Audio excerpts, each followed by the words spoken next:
இன்றைய இதமான காலை தென்றலில் அனைத்து அன்பு உள்ளங்களுக்கும் என் இனிய காலை வணக்கம். இன்று ஒரு குறள். அதிகாரம் 35, துறவு. குறள் எண் 346.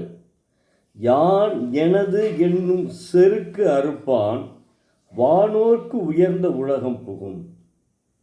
யான் எனது என்னும் செருக்கு அறுப்பான் வானோர்க்கு உயர்ந்த உலகம் புகும். தெய்வப்புலவர் திருவள்ளுவர் தான் அல்லாத உடம்பை யான் என்றும் தன்னோடு இயல்பு இல்லாத பொருளை எனது என்றும் கருதி அவற்றின் கண் பற்று செய்தற்கு ஏதுவாகிய மயக்கத்தை கெடுப்பான் வானோர்க்கும் எய்தற்கரிய அரிய வீட்டுலகத்தை எய்தும் என்கிறார். அதாவது உடம்பை யான் என்றும் தொடர்பு இல்லாத பொருளை எனது என கருதலுமாகிய மயக்கத்தை துறப்பவன், மயக்கத்தை நீக்குபவன் வானோர்க்கும் எய்தற்கரிய வீட்டுலகத்தை எய்தும். உடம்பு, அதாவது என் உடம்பு என்றால் உடம்பு வேறு நான் வேறு என்பது பொருள். என் உடம்பு என்றால் உடம்பு வேறு யான் வேறு, உடம்பு வேறு நான் வேறு என்பது பொருள். என் சட்டை என்றால் நான் வேறு சட்டை வேறு என்பதுதான் பொருள்.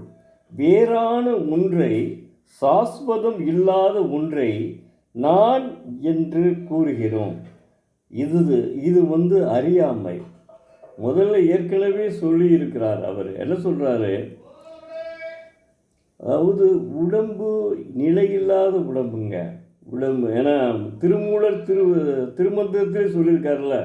அவர் பாட்டு நடந்து போயிட்டே இருக்காரு. ஒரு ஆடு மேய்ப்பவன் இறந்து கிடக்கிறான். தன் உயிரை அவனிடம் விட்டு அவர் படுத்திருக்கார். அப்போ உடம்பு வேறு உயிர் வேறு. அப்போ அதை நம்ம நான் சொல்லக்கூடாது. நம்ம உடம்பு என் உடம்பு தான், நான் உடம்பு தான் சொல்லக்கூடாது அப்படின்னு சொல்கிறார் தெய்வப்புலவர் திருவள்ளுவர். அதே மாதிரி சட்டை போட்டிருக்கோம். இந்த சட்டை நம்ம விலை வாங்கியிருக்கோம் அவ்வளோதான் ஒழிய அது சட்டை நெய்பவன் எல்லாம் வேறு. அதனால் எனது சட்டைன்னு சொல்லக்கூடாது.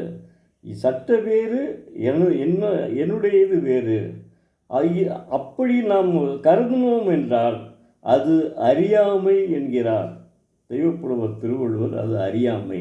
ஏன்னா ஏற்கனவே நம்ம ஒவ்வொரு குறளையும் பார்த்துட்டு வந்திருக்கோம்ல. அவர் என்ன சொல்கிறாரு? நீ பாட்டுக்கு நிலையாமை என்ற அதிகாரத்தை நம்ம பார்த்துருக்கோம்.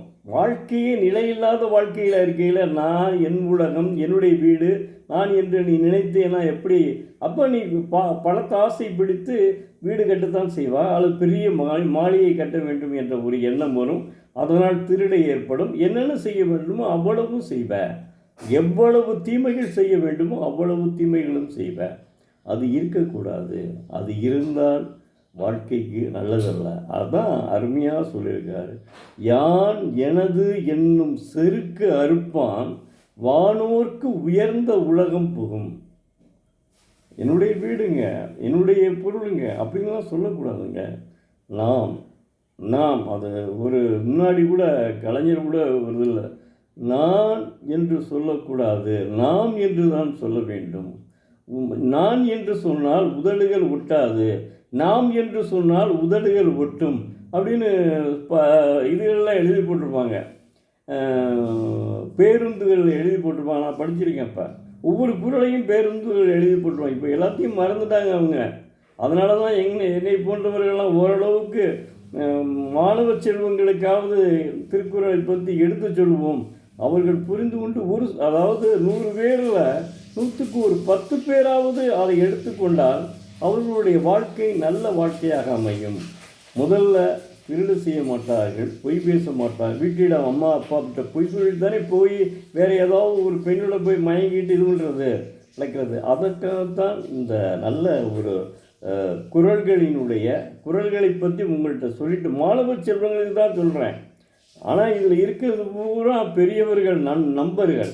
அவர்களே ஒரு சில பேர் என்னோட ஃபோன் பண்ணி சொல்கிறாங்க, நான் என்னுடைய பேரண்ட்டை தான் கொடுத்துறது அதை அப்படின்னு சொல்லி. ஒரு சிலர் என்ன சொல்கிறாங்க, நான் என்னுடைய மகன்கிட்ட கொடுத்துட்றேன் அப்படின்னு சொல்கிறாங்க. அப்போ அது நாம் திருக்குறளை தினமும் ஒரு திருக்குறளையும் மனப்பாடம் சொல்லலை, ஒரு திருக்குறளையும் அதனுடைய கருத்தையுமே பார்த்தீங்கன்னா உங்களுக்கு வாழ்க்கை என்ன என்பது தெரிஞ்சுவிடும்.